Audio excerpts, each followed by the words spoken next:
Now, no disrespect to the Pyrenees, but you can't beat the Alps. At least you couldn't on this year's tour. Granted, we had one great day's climbing up to Pla de Beret on stage 11, but it was exactly that, one day's climbing on which everyone could go full out, knowing that they had tomorrow to recover. The Alps, on the other hand, promised 3 days of relentless gradient, starting with the Alpe d'Huez.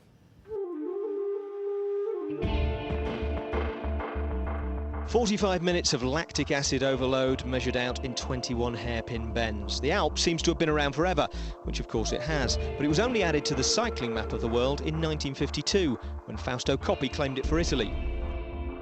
Coppi est seul et termine premier à l'Alpe d'Huez, où il prend pour la première fois le maillot jaune. Perhaps not realising the full T-shirt selling potential of what they'd discovered, the tour organisers didn't schedule another visit until 1976. By then, the Alpe was in colour, orange mostly, as the Dutch, apparently mistaking it for an unusually steep beer garden, staged a lock-in lasting nearly 15 years. From 76 to 89, the race came here 12 times. The Dutch, with riders like Zoetemelk, Kuiper, Rooks and Teunissen, won 8 of them. Victory on the top of Alpe d'Huez, high in the Alps. And this rider here beat every one of them. Steven Rooks now, 6 hours and 55 minutes and 44 seconds his time. Since then, the legend and the crowds have grown in equal proportion, each stage a story in itself. And the two greatest riders have ripped the field apart, and an arm goes round, what has Greg LeMond said to Bernard, the smile, this is unbelievable. One of the great Alpe d'Huez battles was between teammates. In 1986, Greg LeMond hauled his yellow jersey up the mountain under relentless attack from Bernard Hinault. A diplomatic truce was called at the line, Hinault winning the stage, LeMond the tour. There we are, the first time I've ever seen it. Two men coming up the Tour de France and now do it together. Greg LeMond and Bernard Hinault have won this Tour de France together this year, and that's for sure, even if LeMond is the one wearing the leader's yellow jersey. You happy? Very. And it was on the Alpe in 2001 that Lance Armstrong gave Jan Ullrich the look, a ruthless 1 second once-over before launching an unanswerable attack to take his first Alpe d'Huez victory and effectively his third tour. He took a look straight into the eyes there of Jan Ullrich and said, well, here I go, are you coming or not? And the answer is not. The most charismatic climber of his generation, Marco Pantani, won here twice, in 1995 to mark his return from a career-threatening injury, and in 1997 setting a record of 37 minutes 35 for the 13.9-kilometre climb. In truth, there are taller mountains and steeper gradients to be found elsewhere, but the Alpe has transcended cycling to become an event in itself, a place of pilgrimage and celebration, half Calvary, half Glastonbury. And its popularity sometimes threatens to overwhelm it. As long ago as 1988, Fabio Parra was robbed of victory by the crowds blocking the route. The cameras are really making a mess up of this finish, because now is when these riders really want to attack and they're blocking all the riders in. For Giuseppe Guarini in '99, it took only one fan and an Instamatic. Oh, that is disgraceful. Right in the way of going, a spectator got in the way. Well, I can't believe that. I've never seen that happen before here at Alpe d'Huez. And that man, I was about to tell you, was going to his first victory of the season. Fortunately, Guarini survived his meeting with Eric the Fan to take the stage. And the idea of turning Alpe d'Huez into a time trial venue in 2004 became a trial by ordeal for Lance Armstrong, thrown to the French fans at the height of his powers and the apex of his unpopularity. But it's not just the fans, the Alpe is struggling to accommodate its champions too, with each of the 21 bends named after a previous winner, and the Tour on its 25th visit. Riders, even legendary ones, are suddenly having to double up. By the end of this visit, another champion would have to shuffle over and make room.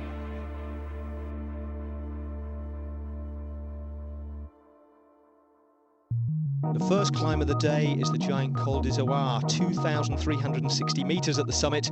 Then comes the Col du Lauteret, just over 2,000 metres, before the final climb up to Alpe d'Huez. Well, the sort-out began early on the slopes of the Izoard. A group of 25 was out front, including the polka dot jersey, David de la Fuente, and one of his rivals in the King of the Mountains competition, Fabian Wegmann. Way at the back, Tom Burnham was already struggling. So was Robbie McEwen, although at least he was working on his tan lines. As the lead group climbed the Izoard, Italy's Stefano Garzelli attacked smoothly off the front of it with a gear change no one could, or at least wanted, to follow. But through all this, the group containing the yellow jersey, Oscar Pereira, who had his men on the front, was riding a steady tempo. And Chris Boardman, I suppose at this point, that's none too surprising. Well, it must be incredibly nerve-wracking for Floyd Landers to see so many people going up the road at this stage in the race. But he knows, or he's starting to learn, that if he's going to win the Tour overall, he has to wait until the final few kilometres. He can't expend energy early on. And it would seem all the other favourites, of course, are doing exactly the same thing. I have to say, his tactics have been somewhat vindicated as well by giving away that yellow jersey, because now Castagna, of course, doing all the early chasing.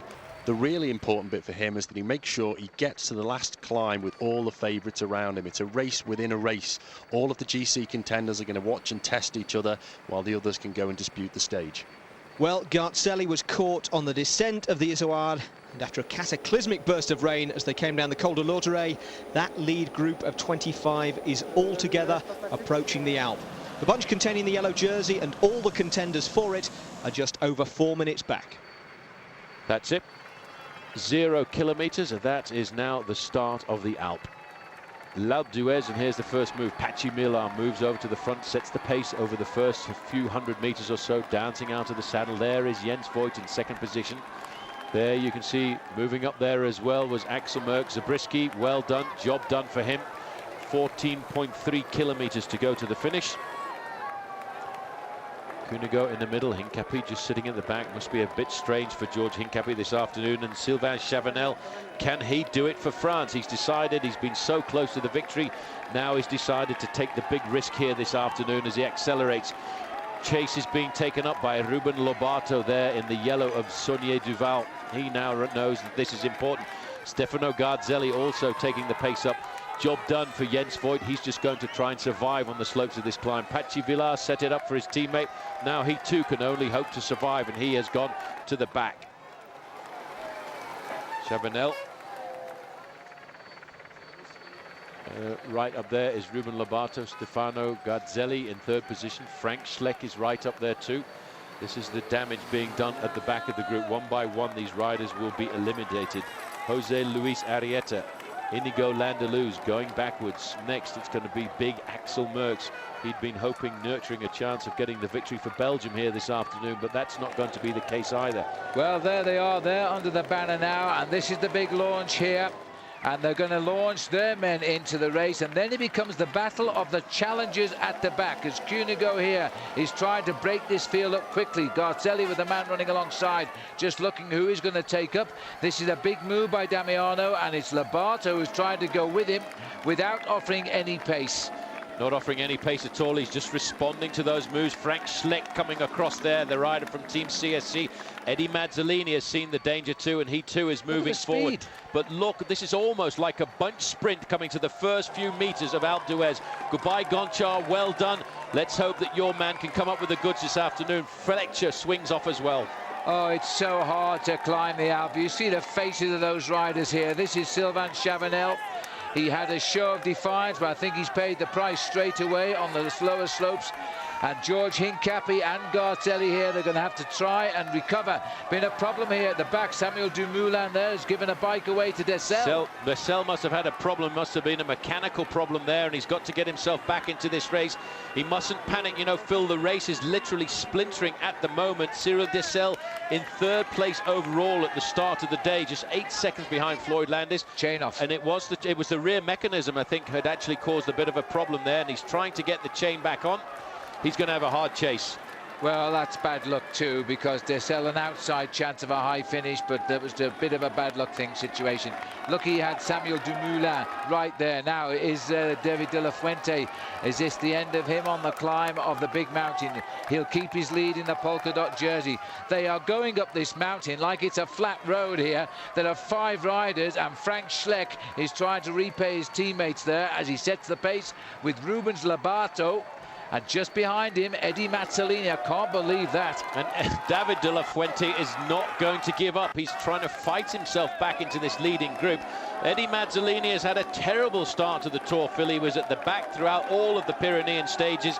It's amazing how luck can turn around and form can turn around. But Frank Schleck is hoping to take this one to Luxembourg. Further down, look at the face of Floyd Landis there. And Menchov has arrived. He has come back. He saw the danger, pulled himself back into this race. It was all set up a little bit by Floyd Landis in the lime green there, but look at the gaps now starting to appear behind everybody.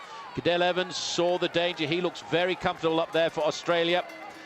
Matthias Kessler was the rider from T-Mobile who was in the front end of this group. This is the back end of the group, and lots of riders now feel starting to disappear. Patrick Sinkiewicz at the back end of the group.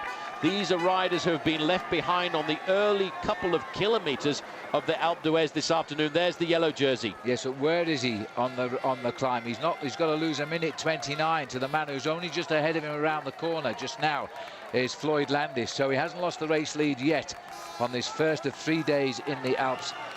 This is Matthias Kessler. He's also trying to keep everything together. He's done well to ride himself back into this. This is the man that somersaulted with his bike over his head 2 days ago, coming down through the Alps into Gap. Great rider, courageous rider. The yellow jersey's now coming back into this. He's fighting his way back up there. He's just looking up the road. He didn't panic over the first couple of kilometers. The first couple of kilometers of the Alpe are excruciatingly difficult. If you go into the red zone, then you will not come out of it. So maybe Oscar Pereira knows this climb fairly well. He's ridden sensibly, and now he's riding it at his own rhythm. Once he gets to the slightly easier gradients, he probably feels that he can ride himself back in. That was Rasmussen and Leipheimer. Rasmussen, Leipheimer and Bogart. If they get back up here, Ben Menchov has a couple of allies coming up. Meanwhile, these are the two men racing for the win on the Alpe. A Luxembourger has never won on the Alpe, and there you have Frank Schleck. With him, Damiano Cunego, who said, "I'll win a stage in the mountains." This is the best chance he's had. Well, if Frank Schleck wants to win this, let's not forget they've got just inside of 3 minutes advantage over the front end of that peloton, which is now splintering. If Frank Schleck wants to win, he's seriously going to have to get rid of Damiano Cunego, because that young man has got an incredible sprint. Now it's up to Cloden on his own. Cloden is on his own. Michael Rogers seems to have cracked. He's gone back more than one group. He's not in this group either. Leipheimer in the light blue there is slowly but surely putting himself back into this position. This is going to be a hard fight now. Frank Schleck of Luxembourg. We've never had a climber like this since the great Charlie Gall. They called him the Angel of the Mountains. Schleck, remember, 10 minutes behind the race lead.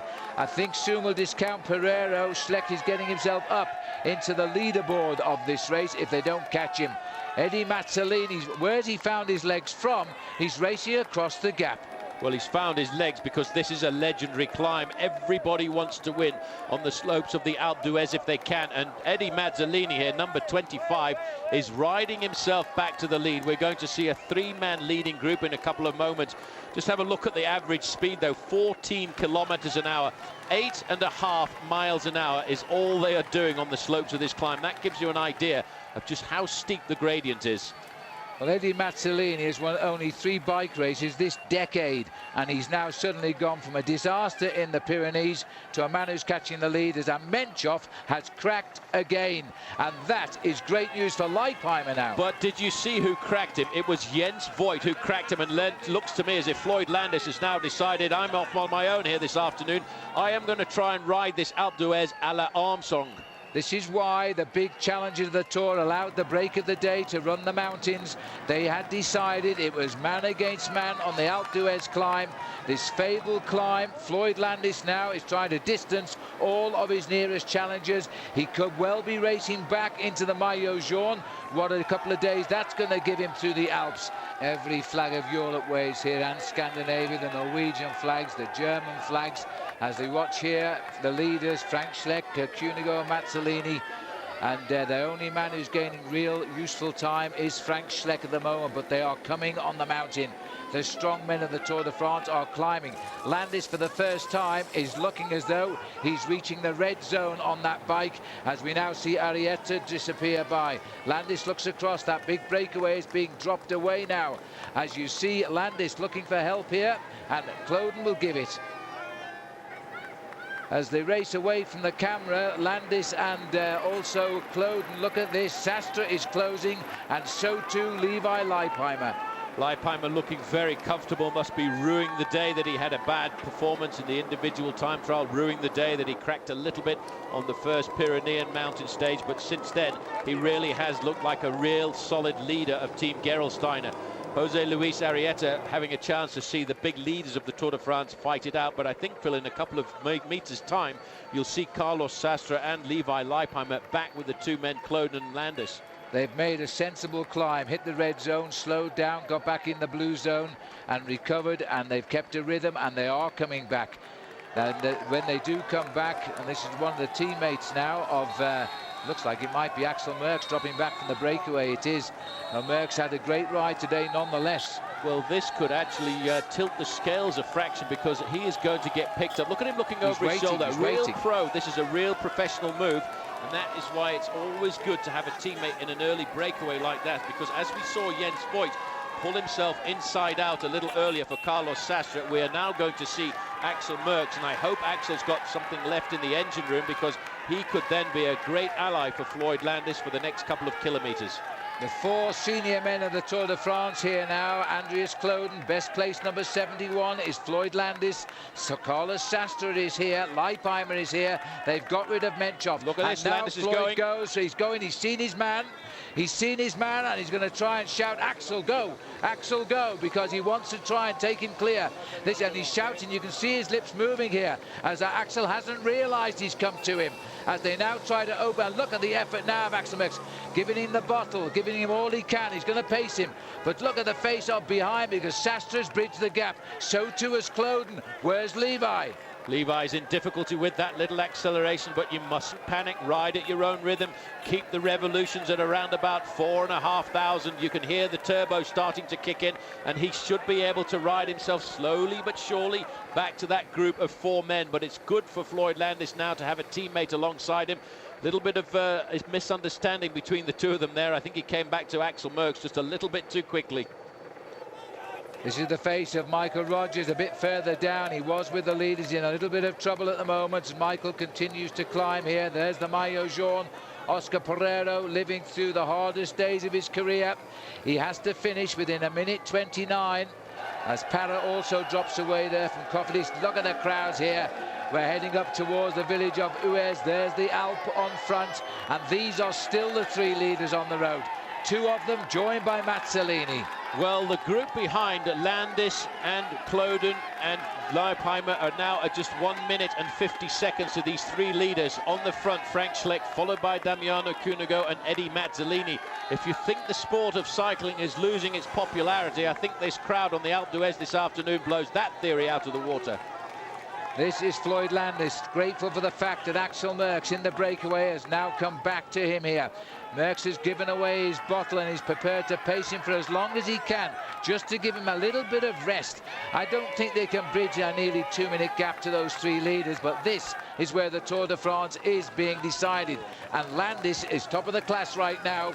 And with him is Carlos Sastre, Andreas Kloden and Leipheimer. But the time gap so far in this Tour, a little bit too big. Landis is riding to yellow now, providing that the yellow jersey behind finishes more than a minute 29 back.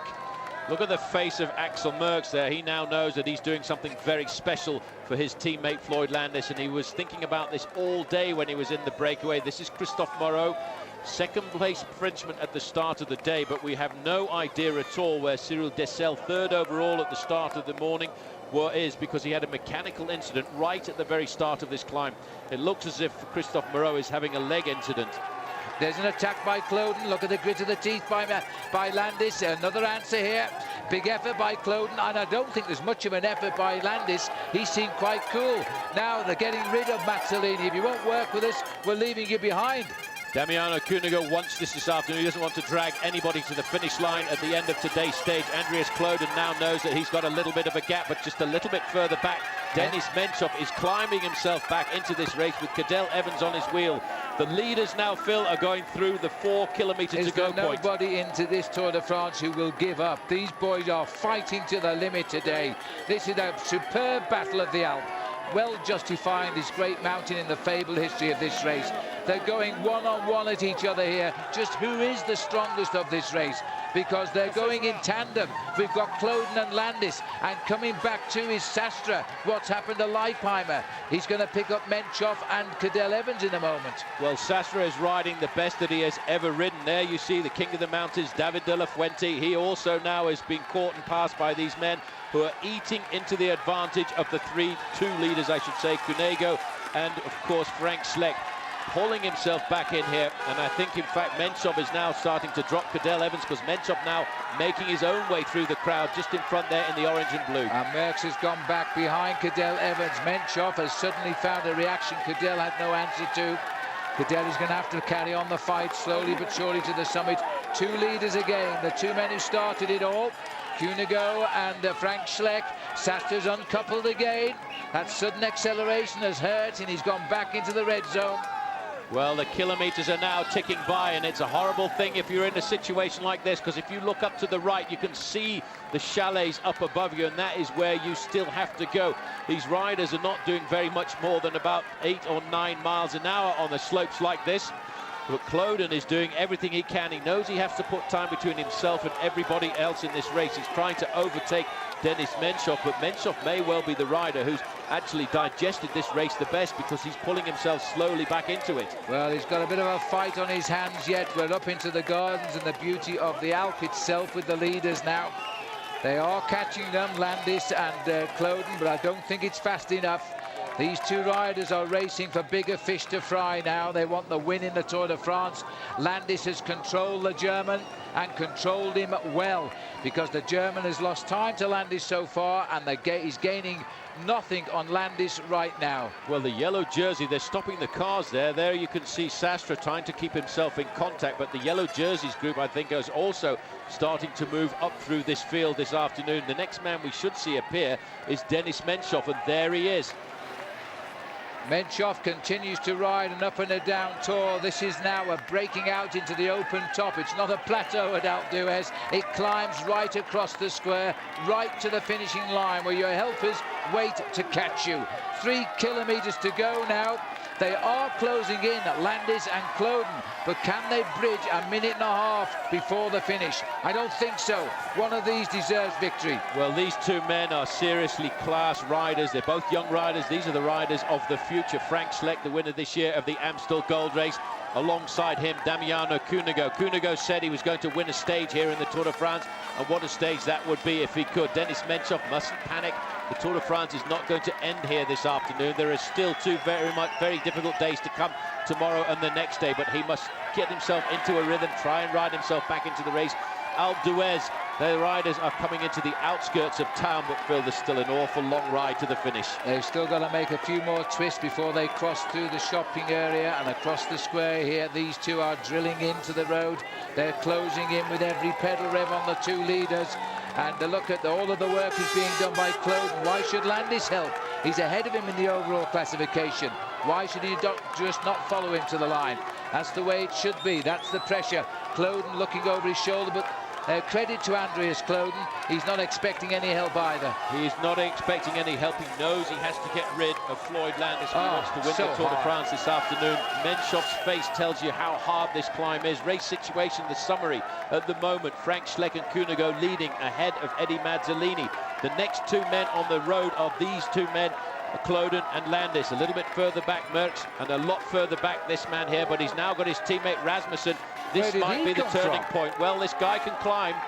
Michael Rasmussen has climbed right up from the back here to try and give Menchov a leg up. And if Menchov can hang on, this race is far from dead even today. What an incredible battle. We've never seen a battle like this that I can recall on the mountain. Those two leaders are not safe yet, Schleck and Cunego.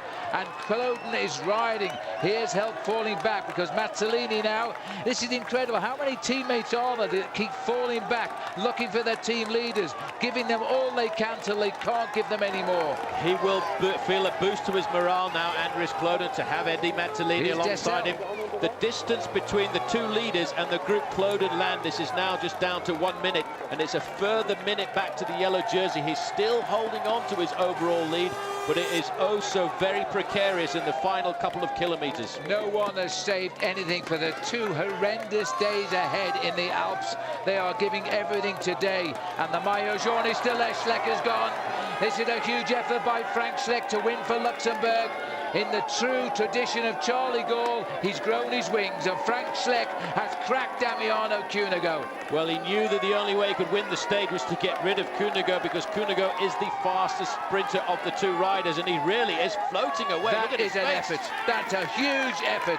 He's kept it going out of the saddle like a track sprinter. How much ever got? And now he'll see the banner here, which will say just 2 kilometres to go. It gets slightly easier for a moment. Slightly easier for a moment. It levels off for about a kilometre or so, but he knew he had to get that gap. Look at his eyes, looking up to see if he can see the summit of the climb in front of him, starting to concentrate.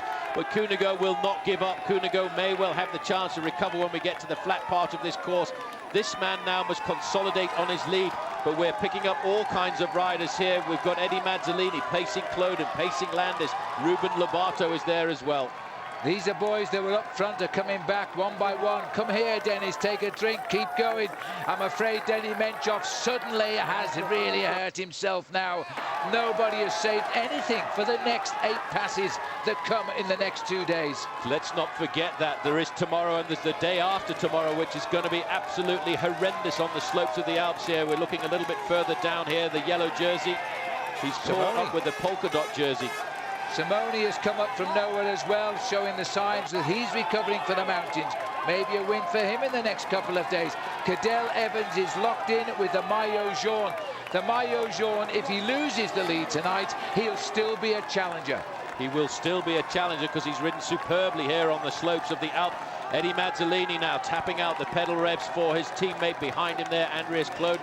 Floyd Landis doesn't look like a rider who's been challenged at all. They've been joined, or they have joined, Stefano Garzelli and Sylvain Chavanel, who are trying to keep themselves in contact, still thinking of a high place on today's finish this afternoon. But in the front, it's Frank Schleck who's got the advantage. He's got around about 5 seconds lead over Damiano Cunego. Look at that face. You can read pain written all over it. 26 years of age, Frank Schleck. He's only won 3 races. He chooses them well. He's been the champion of Luxembourg this year. He won the Amstel Gold Race, which is a classic. We finished on the same finish line as the Amstel Gold Race 2 weeks ago in the Tour de France. Now look at this as Cunego refuses to lie down here. He's getting to the kilometre kite, is Frank Schleck, and they are coming from the back at the same speed. These are the men of the future, Phil. 26 years of age there for Frank Schleck, 24 years of age for Damiano Cunego. There is the kite. That will be a sight for sore eyes. He will know what the run into the finish line looks like. He's been here, he's checked out the course over the early part of the season just to know what it's going to be like. When he goes through the kilometre, it levels off a fraction. He goes around a roundabout, and then he knows he's got the flat part of the course past the town square, then the famous left-hand bend before you then see right in front of you the finish line. I tell you what, it is not an easy finish line. Well, the battle here of Floyd Landis here and Stefano Garzelli, they're just sweeping up all of the riders of the breakaway of the day. As we make a switch up here to the right on a hairpin bend, Landis still watching and making Andreas Cloden do all of the work. Meanwhile, this man is flying to the top of the Alp. A first Luxembourg ever to win here, as he'll swing up the left-hand finish very shortly. Frank Schleck, this was a great plan, and he thanks 2 men, David Zabriskie of the USA and Jens Voigt of Germany. They destroyed themselves on the motorway and in the valleys to give him the chance to win the day, and he never let them down. Schleck comes home the winner today. This is a moment I think every professional cyclist dreams of, to win at the top of Alpe d'Huez, make sure that Cunego hasn't also sprouted wings, and then begin to celebrate. When you make this left-hand corner, and people have fallen off doing that, you line up for the uphill finish, and you race to the line, and you fall into the arms of your waiting supporters. CSC, without Ivan Basso, have pulled a big one out of the bag here, and Frank Schleck has done it for them. Look at his face. Time to zip up and wave to the crowd. Cunego will have to be content today with second. Frank Schleck, the winner at 26 years of age. Well, he looks over his shoulder now. He knows he's got the making and the beating here of Damiano Cunego. Cunego, I think, a little bit upset. He just could not respond to that acceleration of Frank Schleck. But don't forget that name, Phil, because that name, Cunego, is going to be a star of the future. Now the big battle is what we're going to think about next. This is the group containing Floyd Landis. We'll start the clock when Floyd Landis crosses the line, and we'll have to wait and see whether or not it's going to be 1 minute and 29 seconds. And that's the most important thing for Floyd Landis this afternoon in this group, still being led by Andreas Kloden. Look at Bjarne Riis, so happy with his man there. But I'll tell you what, Landis should get third here. But watch out for Stefano Garzelli, the man that topped the ISWAD first is right there. And it's been a great ride by Garzelli, but can Landis sneak a bonus? It's a tough sprint, but he's going to have a go for this. Kloden would like to take it, but I really think Landis has got to try and take this one. He needs every second here. Not everybody in the Tour de France has taken defeat in the face today, and Garzelli is going to take him on. The man of the mountains comes clear. Stefano Garzelli gets third. Landis crosses the line in fourth, and the clock starts now. If it's more than 1 minute 29, Landis will lead the Tour de France tonight. Well, we made a quick calculation. If we keep looking at the clock, it has to say 2:39 when the yellow jersey comes in. If Floyd Landis is going to take the overall lead this afternoon, we're up to 1.5 minutes. Here is Carlos Sastre coming in. A good ride by him. He'll move up in the overall standings this afternoon. But where is Levi Leipheimer? There he is in the pale blue, ridden up at his own pace. What a great day for this man. I didn't think he could climb quite that well, but the ride of 6th overall in the Tour of Switzerland was an indication that he was a good climber. Levi crosses the line at 1:50. We're still now waiting, Phil. This is the yellow jersey. The time on the clock we need to look at is 2 minutes and 38 seconds. He still has 40 seconds to go to the finish here. It's going to be very, very close. Boy, we've got back to the Pyrenees. The battle between Dessel and Floyd Landis. Deja vu. Now it's Floyd Landis and the Maillot Jaune. As they continue to finish, it looks as though it's going to be touch and go. 2:39, the clock will tick by at 2:18. Finishing Denny Menchoff and Rasmussen. They've lost a bit of ground today. Landis is going to be in yellow. He swings into the straight and he's got to kick it. 9 seconds to the line. He's sprinting. He's not going to give it away. It's as if he knows what he's looking at. 6, 7, 8, 9. Now it's 1, 2, and it's counting in favour of Floyd Landis, who has become the leader of the Tour de France tonight. But hats off to Pereiro. He rode great. 10 seconds he's out by. Well, that was a superb performance by Pereiro. He really battled. He was looking at the clock. He wanted to keep the yellow jersey on his shoulders for another day. Well, what about Cyril Dessel, who's coming in now? The man who was well up at the start of the day. He was in 3rd place. The Frenchman is still the best placed Frenchman in the Tour de France this afternoon. The best placed man of the lot, though, was Frank Schleck. In the end, he had 11 seconds on Damiano Cunego, just enough time to zip up his jersey for the sponsor. Another minute behind those two, Stefano Garzelli denied Floyd Landis the 8-second time bonus for 3rd, with Andreas Kloden 5th. Carlos Sastre was 9th, 25 seconds behind the Landis group. Levi Leipheimer another 14 seconds back from him. Dennis Menchoff lost 2 minutes 21 to the winner, 1 minute 11 to Landis. Oscar Pereiro arrived with Michael Rogers 10 seconds too late to hold on to his yellow jersey. Well, we've seen some contorted faces on Alpe d'Huez over the years, but rarely have they belonged to the winner. Frank Schleck rolled across the finish line and into the arms of his girlfriend, followed swiftly by the arms of Floyd Landis as he left the Dope Control caravan. Yeah, and some satisfaction in a stage win for Frank. Yeah, it was fantastic. It was a very nice job from the team and beautiful job for Frank and yeah, everybody. It must go a long way to making what's been a very difficult tour a bit more of a pleasure for you. It's a big pleasure for sure. Bjarne as loquacious as ever, having seen his main hope for the race overall, Carlos Sastre, move up a place to 5th, but lose time to Floyd Landis, as almost everybody had. Oscar Pereiro was 2nd, 10 seconds behind Landis. Cyril Dessel held on to 3rd, and Dennis Menchoff was still 4th, but now 2 minutes 12 behind the new race leader. The only man not to lose time to Landis was Andreas Kloden, up 1 place to 6th, and alongside his main rival from start to finish.